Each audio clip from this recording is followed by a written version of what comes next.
पहले तो peoples party ने कहा कि हम मैदान खाली नहीं छोड़ेंगे, बाई इलेक्शन में हिस्सा लेंगे।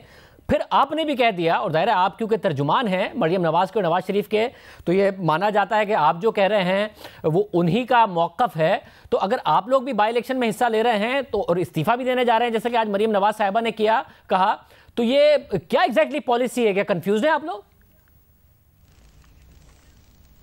नहीं, कंफ्यूज नहीं है शाह साहब। एक तो जाहिर सी बात है, जब सितंबर में हमने इस कैंपेन का आगाज़ किया था तो ये कोई छोटी कैंपेन तो थी नहीं, उसमें मुश्किलात भी आनी थी, रुकावटें भी आनी थी, और ये कोई स्मूथ सेलिंग तो होनी नहीं थी।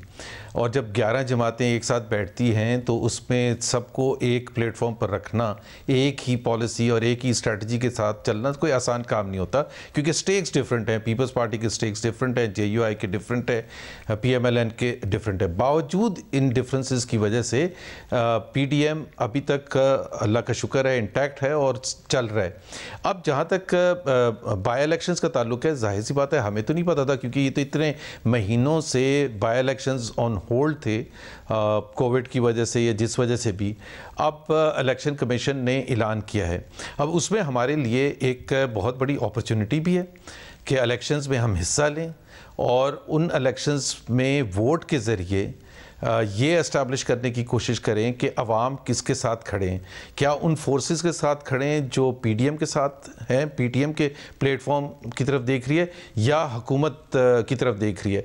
एंड आई थिंक हमें बहुत ज़्यादा उम्मीद है कि हम ये चीज़ 19 फरवरी की शाम को जब इलेक्शन रिजल्ट्स आएंगे तो आप सब महसूस करेंगे कि हमने जो फैसला किया था इलेक्शन में हिस्सा लेने का वो विंडिकेट होता है। नहीं, मगर 19 फरवरी को खाली छोड़ना वैसे भी एक, मतलब 19 फरवरी से पहले यानी आप रिजाइन करने का कोई इरादा नहीं रखते हैं। 19 फरवरी को आप कह रहे हैं कि नताइज आएंगे बाई इलेक्शन के, यानी उससे पहले आप रिजाइन करने का कोई इरादा नहीं रखते हैं?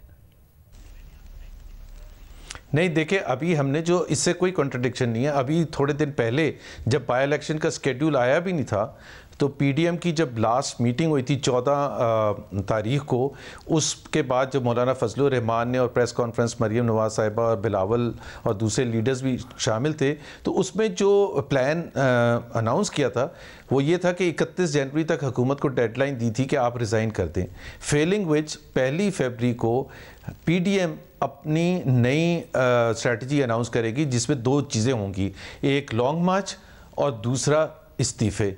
तो हम समझते हैं कि अब चूँकि हमारे पास एक स्पेसिफिक डेट भी है बाई इलेक्शन की, तो उसका हमारा जो ऐलान होगा 1 फरवरी को वो उसी हवाले से होगा और उसको मद्देनज़र रख के होगा। मगर ज़ुबैर साहब, आप लोग ये कहते हैं कि पहले तो ये हुकूमत जाए, इस्तीफ़ा दे, उसके बाद इलेक्शन इसी निज़ाम के तहत नहीं लड़ने हैं, क्योंकि इस निज़ाम के तहत आपका दावा है 2018 में धांधली हुई, आपका दावा है कि गिलगित बल्तिस्तान में आपके साथ धांधली हुई, मगर इसी निज़ाम के तहत आप बाई इलेक्शन में हिस्सा लेके इस हुकूमत को मात दे के साबित करना चाहते हैं कि हुकूमत गैर मकबूल है। देखिए, एक तो ये बहुत बड़ा चैलेंज है और ये कोई आसान फैसला नहीं है।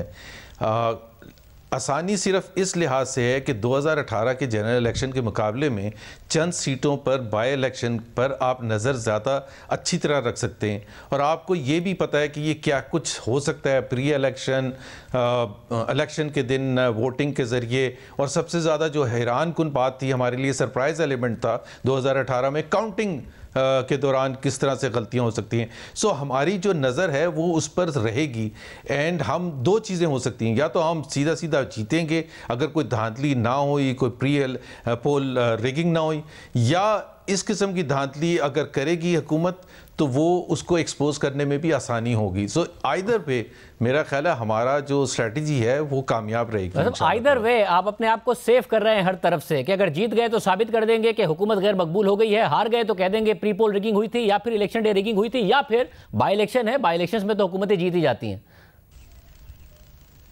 नहीं, ये लास्ट पॉइंट नहीं मैं कह रहा। मैं सिर्फ ये कह रहा हूँ कि अगर डब्बे उठाते हुए भागते हुए देखे जाएंगे कैमरे की नज़र से, या ठब्बे लगाते हुए दिखाएगी मीडिया, और कैप्चर करेगी, या ब्लेटेंट कोई इस किस्म की रिगिंग होगी जो सबके सामने होगी, तो वो तो सबके सामने होगी। कोई हम ये तो नहीं कहेंगे कि जी वो तो ठीक है जी, ये तो इलेक्शन सिटिंग गवर्नमेंट जीतती ही है। ये वाला लास्ट पॉइंट मेरा रेफरेंस नहीं था, मेरा रेफरेंस था कि इस मैं एहतियातन पहले ही कह दिया है, एहतियातन पहले ही कह दिया है कि तीसरा पॉइंट भी नहीं होगा। तो आप कह रहे हैं कि अगर नहीं दिखाया गया ठप्पे लगाते हुए, बैलेट बॉक्स ले जाते हुए, तो आप लोग हार मानेंगे और तीसरा बयान नहीं दे रहे होंगे कि जी बाई इलेक्शन था। लोगों को होता है कि जी बाई इलेक्शन में हुकूमत को वोट दे दें क्योंकि काम कराने होते हैं कॉन्स्टिट्यूंसी के, तो आप लोग को एक्सक्यूज नहीं बनाएंगे। शाह साहब, ये जितनी भी सीटें अगर आप देखें, अगर आप सियालकोट की सीट देखें, अगर आप गुजरावाला की सीट देखें, ये हम सन 85 से नहीं हारे हैं, किसी बाई इलेक्शन में भी नहीं हारे हैं। जब पीपल्स पार्टी की फेडरल हुकूमत थी उधर भी अगर कोई इलेक्शन हुआ तो कभी हम हारे ही नहीं हैं। और अगर आप लीड भी देखें 2018 के इलेक्शंस में, एक में हम 40,000 से ज़्यादा वोटों से जीते थे, दूसरे में जो प्रोविंशियल असेंबली की थी उसमें 32,000 वोटों से जीते थे। बावजूद उस धांधली के, प्री पोल रेकिंग, तोड़ फोड़, सबके बावजूद, डर खौफ, काउंटिंग में जो सारा कुछ किया गया, उसके बावजूद इतने मार्जिन से जब जीते थे, तो ये तो हो नहीं सकता कि जी 2020 में खुद वज़ीर आज़म ये कह रहे हैं कि जी हम डिलीवर नहीं कर सके 2.5 साल में, और अब सडनली अवाम आके उन्हीं को वोट देना शुरू हो जाए। ऐसा मेरा ख्याल है किसी के लिए भी एक्सेप्ट करना पॉसिबल नहीं होगा। ज़ुबैर साहब, क्लियरली नजर आ रहा है कि आप लोग कॉन्स्टिट्यूंसीज को खाली नहीं छोड़ना चाहते हैं, इसलिए बाई इलेक्शंस भी लड़ रहे हैं। तो जब आप इस्तीफा दे देंगे, और वजीर आजम कह चुके हैं कि मैं उन तमाम जगहों पर इलेक्शन करा दूंगा, तो उस वक्त क्या आप कॉन्स्टिट्यूंसीज को खाली छोड़ देंगे? वज़ीर आज़म वैसे ही बात कर रहे हैं जो इलेक्शन से पहले बातें करते थे कि 90 दिन में ये हो जाएगा और 100 दिन में ये हो जाएगा और 1 साल में ये हो जाएगा। ये बिल्कुल वैसे ही बात कर रहे हैं, उनको कुछ नहीं पता होता जब वो ऐलान करते हैं। और अब तो उनकी क्रेडिबिलिटी बिल्कुल शटर हो गई है कि, और वो उन्होंने खुद एक्सेप्ट कर लिया है। 490 सीटें तकरीबन हैं, अगर अपोजिशन रिज़ाइन करती है, 490 सीटों पर बाई इलेक्शन कराना कोई आसान काम नहीं होता।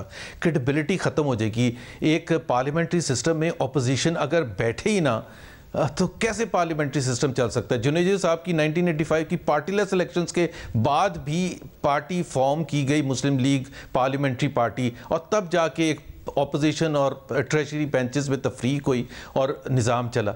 कैसे चल सकता है अगले 2.5 साल अगर कोई ऑपोजिशन ही नहीं होगी? अगर बाई इलेक्शन करवा भी लेते हैं, अगर बिल फर्ज, लेकिन 490 सीटों पर बाई इलेक्शन कराना कोई आसान काम नहीं है। 1 फरवरी को हम अपना लाएअमल ऐलान करेंगे, तो मेरा नहीं ख्याल है कि हमारे लिए कोई ऐसी कन्फ्यूजन की बात है।